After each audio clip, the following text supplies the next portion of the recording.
Everyone wants to take their business, their skills, to the next level. Small and mid-sized business owners have exceptional insight into how to do this.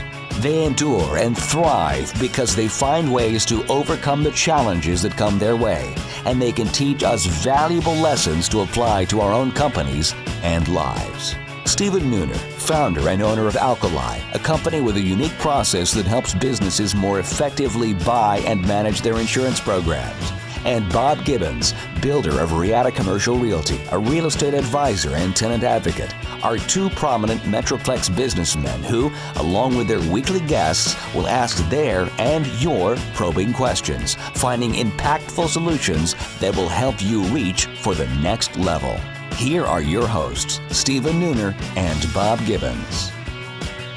Welcome to The Next Level, conversations that propel business. I'm your host, Bob Gibbons. And I'm your host, Stephen Nooner. The other host, the co-host. Co-host. I'll just call you We'll figure that out. I'm going to update my LinkedIn profile today. You're my co. I'm co-host. All right. Well, that was really interesting.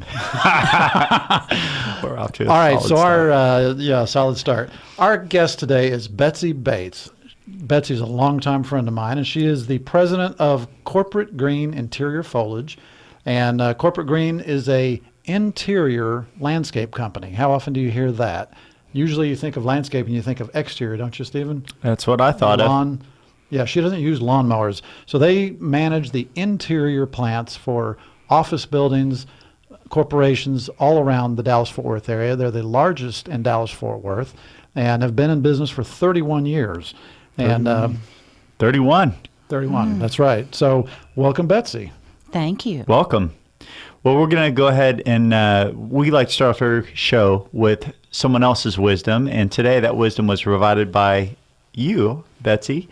The quote you provided was, "When workers don't perform, blame supervision." What does that mean to you? After I graduated from college, and I started working for the Dallas Park Department, and I managed several people, and then went on to working for Ben Carpenter, heading up a landscape architect's office. Mm-hmm. And when that quote really came to the forefront for me was when I started Corporate Green. And I had to manage people for myself. That's the easy part, right? It's not like I was managing for other people. And I read that article about the time I started Corporate Green, and I said, I'm gonna read that twice, because I'd never thought about it in terms of supervision is really responsible until it was on my shoulders. Yeah. And so that's when I thought, I'm in charge here, and I've got to make sure that whoever's working for me does it the way I want it done. Amen.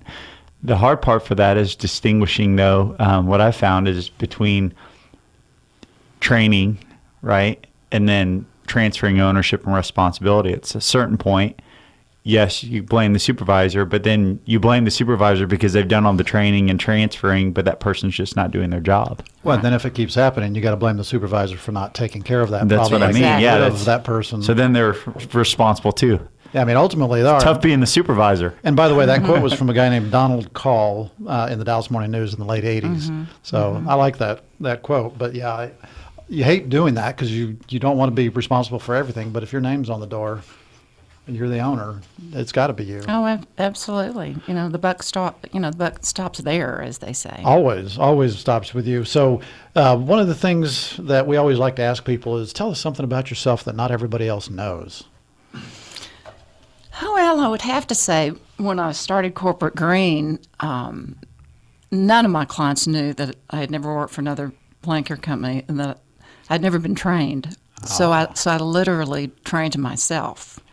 But I had a lot of confidence because, my family roots grew up in a cotton farming family. Mm-hmm. So I always felt like I was a natural with plants.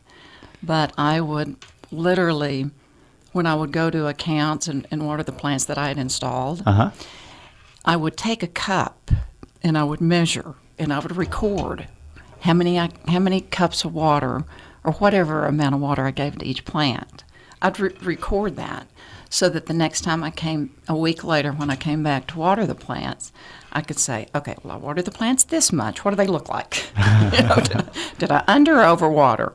So, it's very simple, but it was very important, that I learned. It's pretty tenacious, though. So you weren't formally trained. This is something you just got in there and you figured out how to do it and measured and just got better. Yeah.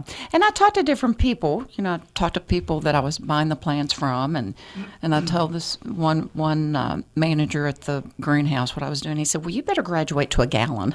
Take it from a cup. That'll save you a lot of time. And so that's what I did. But it was an interesting experience that it's fun to look back on it. Yeah. But I would not want to do it again. So I know you and Bob have known each other a long time, but for myself and for the audience, you're talking about watering plants. So in my mind, I walk around buildings and I assume that 80% of them are fake plants. Is that a false assumption? Shame on you. Yeah. Shame on you. I'm totally non-observant, right? Well, that's because on the accounts that we have maintained in the past, we've always kept them clean, watered properly, groomed. We take care of the basic maintenance and carry it forward to keeping the plants healthy and beautiful. What are the challenges of keeping a plant alive indoors versus outdoors? I mean, there's got to be some. Well, you need to pick the right plant for the right location, first of all. If it's a low light plant, then you use the low light. And if it's a high light plant, you use it in the high light. That's very important, and it's very basic. And I probably take that for granted. A lot of us take our knowledge for granted. But it's the experience, too, on knowing your plants. And taking an interest and really caring about what you've learned and how you apply it and how you teach others. Who buys typically your services? So I mean, is it the building owner, or the tenant, or all of the above? It's a combination. My mainstay has been commercial real estate people. Okay. So like our good friend Bob here. Right. All right. And then within the buildings we have tenants. Where there's law firms, accountants, whatever it might be. And then there's, the hotel businesses, there's the facility businesses. Facility meaning like a company that occupies the entire building, like JCPenney or EDS or whatever. Right. As opposed to a multi-tenant building. Right. Okay. EFH downtown is a facility building. Hewlett-Packard, all the large that are managed by facility managers. Okay. And how do they find you? I'm just pleading the interest, but I would guess a lot of people on the radio, I wouldn't know that there was a niche business that does this. Yeah. Well, it's been interesting looking back 31 years. And what I didn't realize when I started Corporate Green was that relationships are just huge in this business. And what a lot of people don't realize, and Bob, you probably do. Of course I do. Is that... I have no idea what you're about to say. He's very humble. Why not? Yes, he knows. The Dallas-Fort Worth commercial real estate business is a very small community. Yeah. It's really small. It seems huge for outsiders looking in. But what I contribute so much to my success after 31 years is being involved in BOMA. What is BOMA? It's Building Owners and Managers Association. Okay. And IREM. Institute of Real Estate Management. Right. And through those groups, you meet so many nice people. And so when you do a good job, people talk about it. Managers are friends with each other, whether they work for A, B, or C company or the other company, where they're friendly competitors, and because they're always looking for good service providers. Well, let's take a step back. I want to get to something that you kind of briefly alluded to earlier, which was that you worked for the city of Dallas, and then you worked for the Carpenter family, which developed Las Colinas, and then you started this business. I don't know very many people in my life who have been government workers that have become entrepreneurs. How do you make that mind shift switch? And how did you decide one day, hey, I need to go start my own company instead of continuing to work for someone else? Well, that would get back to my degree at Texas Tech, because my major was in park administration and landscape architecture with a minor in horticulture. And Elo Urbanowski headed up that department at Texas Tech. It was in the School of Agriculture. So Elo was great at getting students on internships, which I loved because it gave me the chance to see if I liked what I majored in. And I would recommend that to everyone. So that's how I wound up with the Dallas Park and Recreation Department. So you interned at the Dallas Parks? On an internship. Ah. And so they hired me once I graduated.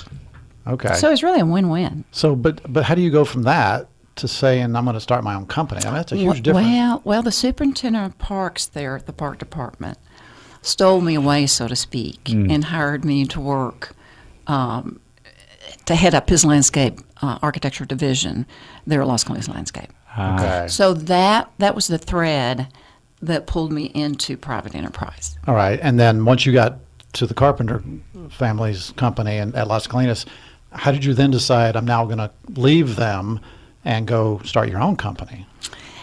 Well, I got to the point that the landscape architect, being on the board, as we say, being on the board, I felt like I wanted to do something more. I wanted to do something hands-on, and I didn't want to be involved in a greenhouse. I didn't want to be involved in designing on the board with people working under me. This wasn't So you want to get your hands dirty, so to speak. I did. I wanted to do something that I could still be creative, that wasn't a big, huge amount of money to initially, as an investment, because I didn't have that. So I wanted to do something I could just depend upon myself. And I knew once I started this company, I knew I could teach myself to water. I knew that I could, learn it, and I didn't have to depend on anybody else. So you didn't start off with the expectation you were going to be building a multi-million-dollar company. No, I just wanted a job that was nice, and I wanted you to be creative. I wanted to be the best at what I did. Huh. I was very, very determined. So why did you go inside instead of outside? I didn't have to worry about lawnmowers and weed eaters and heat. I'd already done that. I'd done that, being involved in the exterior. Because as a landscape architect, you're still out there walking what you're going to design, the grounds, and analyzing the slopes, and you're still very outside. Were there a lot of competitors at that time in what you were doing, or was it in the exterior, outside the interior, outside the box to go inside? I probably didn't do my homework very well. I knew some of the companies, but I didn't know all of them. Yeah. And the other thing that helped me be successful in my business was that I knew so many of the clients that I worked for. Right. For the Las Colinas Landscape.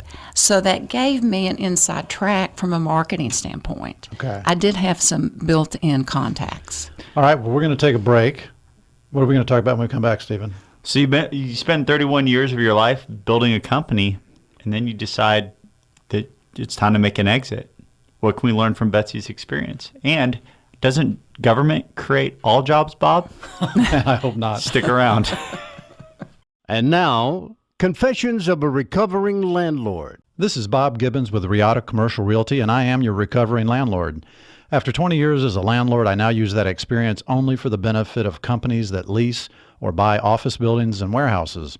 Today's confession: knowledge is power. We all negotiate from a position of power and strength, or at least we want to. In any negotiation, the party with the most knowledge probably has the upper hand, and landlords count on this being the case whenever you're negotiating a lease, because most landlords are professional real estate investors and they hire professional leasing agents and property managers. Landlords are in the market every day negotiating leases, while tenants probably only negotiate 1, maybe 2 leases every few years. So tenants feel outgunned. Don't let landlords have all the power. As a former landlord for 20 years, I understand how landlords think and what motivates them. So let me put that knowledge and experience to work on your side of the negotiation. To learn more, contact me at texastenantrep.com. Again, that's texastenantrep.com. Have you started making plans to take your business to the next level in 2016? Hi, I'm Stephen Nooner, founder and CEO of Alkali. We have a trademark process called the Empowered Advantage that enables CEOs, business owners, and entrepreneurs to more effectively buy and manage their insurance. Before sitting down to make your plans for the new year, here are just a few things to consider. Would you say that you have an actual insurance strategy, one that you can articulate, or have you just purchased a policy here and there over the years? If you have an insurance strategy, was it discussed under the pressure of a renewal deadline or considered earlier in the year to avoid fire drill decision making? If your answer was no to either of these questions, then you may not have the right partner on your team. Visit alkaliservices.com to contact us and take the next step to a bigger and better future. Hi, my name is Terry Maxwell, CEO of Share on Purpose, and I'm looking for wicked smart people, kind of like our host here today, who want to lead projects, markets, divisions for our companies. Come join a group of great people doing great things at shareonpurpose.com. Welcome back, everyone, to The Next Level. We're here with our special guest, Betsy Bates, president of Corporate Green Interior Foliage. And that would be former president now. That's correct. Because as we mentioned in the hook, she has just sold the company. Congratulations. I mean, it's the ink's not even dry, so congrats. Thank you. But before we get to that story, how do you go from being the only person out there selling and maintaining plants and buying the plants and installing them and everything to growing to more people? When did you do that? How did that shift for you? It was a very slow process because I had to teach myself in the beginning. And I hired part-time people to do the watering once I got an account so that I could go out and do marketing and then teach myself how to bid and trial and error, staying up really wee hours of the night working on design, pricing. So it was a real learning experience on failure. Failure can teach you success. And I would fail. I wouldn't get that job that I spent 5 hours bidding. I'm like, and I was too high. So I learned that I had to You mean your price my was too high? pricing was too high. Okay, I just want to clarify that since you're in the plant business. That's a new meaning now, right? They're based in Dallas, No, not this is Colorado, Colorado, Bob. but Yeah. just to be clear. You've always had a great sense of humor, Bob Gibbons. So it was a learning experience. And I finally got past that. And slowly but surely, the people that I did business for, they recognized that I was so serious and so passionate about this business that I know they like that too. Because people like to work with passionate people that love what they're doing. Well, especially sincere people. If you're just slick and, just trying to make a buck, I think that shows through. But having been a former client of yours, I can tell you that definitely was a major difference because, so many times when you hire somebody, you either hire them because of their competence or because you like them or because you have a relationship with them, et cetera. But in your case, it was for all the above. You were never slick. You were always really sincere and just nice. And if anybody thinks that you can't become successful by being nice and you have to be cutthroat, well, you're the poster child for saying that's not true. Oh, well, thank you for that, but that is true. You have to have integrity and honesty in any business that you build. I agree. And I think that's a misconception. I mean, since we're on the subject, I think that's a misconception a lot of times, and the media and different things play that up. And there are the Madoffs of the world and everything, but by and large, we serve a lot of very successful businesses. By and large, they're good people doing good things to help a lot of people. Yeah. And, are they perfect? No, but I think that's more the rule. It's just the messaging that's out there is very strong to the alternative. Well, the sensational people that screw it up for the rest of us are what makes news. Sure. So unfortunately, that's A lot of times they're bigger in life. Well, Yeah. and if you have a business and your business is 90% referrals, you're doing something right. So did you ever advertise? Never. I mean, I say never. We advertise by being involved in the BOMA magazine. Okay. But really, what I did most was just get hands-on involved on committees with BOMA, attending all the meetings, with IRM, and getting to know the business community. That's interesting you say that, because so many people that I know that get into the commercial real estate business think they need to go join all the commercial real estate trade associations. But in fact, you need to join the trade associations of the people you want to meet as clients. Exactly. Which is what you did. Exactly. But BOMA is not an association for people in the plant business. Right. It's an association for people that are your Or prospective clients. right. And I've had to make that shift several times as my career has shifted. And now, I'm a member of one commercial real estate association, and I probably will never join another one because, you know what, I can go there, but I'm seeing all my competitors and I like them and they're good friends and all the rest. But so what? That's not really the best use of my time. I need to be in front of my prospective clients. And advertisers will always say, but this advertising is something that's subconscious. And I can see that. Build a brand. But in my particular situation, it was more effective to me involved with the people that are my clients than doing advertising. It's expensive. Yeah. Advertising's expensive. So I found the best bang for my buck was be involved in the Well, because you're also groups. building personal, individual relationships in that situation. That's really what's going to give you the biggest opportunity. So, all right, so you've gone from being one person, you're now hiring some part-time people, you're training them to free up some time to go out and market. Take us to the next step. Well, the referrals were coming in, and the company was growing. And starting in '85, for 9 years, been working and building. And I got married in 1993. And Nice. The man I married, Andre Harvey, comes from a service background also. So he is very strong in management. So he did a great job in managing people, managing the technicians, managing the installers.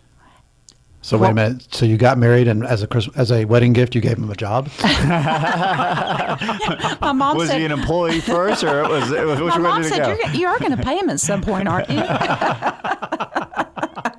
And I know Andre, so I can see you're right. He's a great people person. Yes. There's no grass that grows under his feet. So he was so good at managing people that freed up my time to go sell Unique and ability. create relationships. And the important thing for both Andre and I were to keep the standards very high. And the other thing about with people that work for you that are part of your team, they want to work for an organized company, and they want to know what they're supposed to do every day, and they really do want a boss. So we kept on target with all of that, and to keep organized. As the company was growing, you had to know when to hire someone, and you had to know also when you had to let somebody go. So how many employees did you end up with before you sold the company? Between 35 and 38. We had some part-time. And See, I mean, to think of a company that size doing what you do, I mean, as Stephen said, didn't even know that sort of niche even existed. Yeah. And here you got a company of 35 to 40 people running that. That's pretty incredible. Yeah, it's a overnight success story, 31 years in the making, right? well, you think about it, we probably, for every year of growth, we averaged 1 point whatever of a person that we hired, 31 years, wound up with 38 employees. So we and another key, I think, was we grew slowly but surely. I mean, just one day at a time. We never One client at a time, sounds like. and we never took on more business than we could handle. That's important. I would never do that because I felt like if I did that, that someone would be shorted somewhere, and that would affect our reputation. So what was your conversation? I'm too busy. I'm sorry. I'd like to help you. Maybe next go around. I mean, how did you keep that keep that door open for future? Well, we hired more people. Right. Okay. So you didn't know, say no, you just hired the people. Made it Hire work. more people. Gotcha. Yeah. So we hired, well, I was the main salesperson for several years, and then we hired another person in that was with Corporate Green. We always believed in hiring from within. And then had another salesperson come to us about 4 years ago. But we bottom line, we averaged 2 other salespeople in the company for the past 20 years. Wow. So take us into the place where you then started thinking, it's been 31 years, maybe there's something after this company, and it's time for me to think about selling. Was that a overnight thing, or is it something? Well, I got involved in a trade group because I felt like I should try to give back. Okay. And with that trade group, I evolved into being a board member for a group called Green Plants for Green Buildings. And that showed me some different folks that I could go to, even though I'd never had a consultant really work with me, in the development of my business. But I met a group and thought that worked with a lot of companies like mine that specialized in interior plant care. And sometimes in life, one thing leads to another. And I'd always read, when you're going to think about selling your business, you should think a couple of years in advance. So, not knowing exactly when I wanted to sell, but I thought the time was approaching, because one thing that was instrumental for me is we had a saying in my office: before you throw something away, make a copy of it. We were very paper oriented. All right. And we had sophisticated bidding programs and seasonal color, the bloomers that you put out, into the buildings, and all that's got to be very organized. So I really did not want, after 30 years, at that point in time, 29 years of being in business, I didn't want to reinvent the wheel and do the technology thing with programs and everything that would be required for a turnkey database. Even though we had all of that, but it wasn't very sophisticated. But it worked for us. There was no learning curve to it. So that was one thing that I had given a lot of thought to. If I was going to keep the business, I was going to have to invest a lot of money in it and spend a lot of time in training. Yeah. So that's when I started thinking about in terms of the thought process of selling. Okay. And so now that you sold, again, congrats. What's Thank you. next? Well, I don't know. Well, I can tell you one thing that's next All right. is I'm going to go to a boot camp for A 2 boot camp? weeks. And Fitness or it's okay. fitness, it's health, it's the way I look at it, it's just to chill down, Yeah. be away from it all, and kind of re-examine what do I want to do. I may not retire. So you're not going to stay involved in the plant business. No, I will not. No. Okay, so you've sold No. and walked away. It's not like Right. an earn out type thing over time. Right. Okay. Good. So, well, I won't go into too much detail. On That's that, all right. But, yeah. So I have made so many lifelong friends in the commercial real estate business that I've considered what could I do to stay in front of them as friends and see them and still go to the luncheons and be involved. Okay. Well, Betsy, we're excited for your future. Yes. Thank you so much for being on the show with us today. We've Thank really you. enjoyed it. Betsy is the now past president, owner of Corporate Green. That company does not exist anymore. It's been absorbed into another one. So good luck in your next venture. Look forward to seeing what's next. And if you guys heard something today that was inspiring or you thought would be helpful or worth sharing with others, please, we have a Facebook page, Twitter, LinkedIn, all the different social medias. Please help us spread the word. And you can go to nextlevelshow.com for this show and all the other shows we've done in the past and see who's coming up in the future. Have a great week. See you next week. And thank you, guys. You have been listening to The Next Level, Conversations that Propel Business with Stephen Nooner and Bob Gibbons. Join us every Tuesday at 1:30 p.m. for more prolific conversations that will take your business to the next level.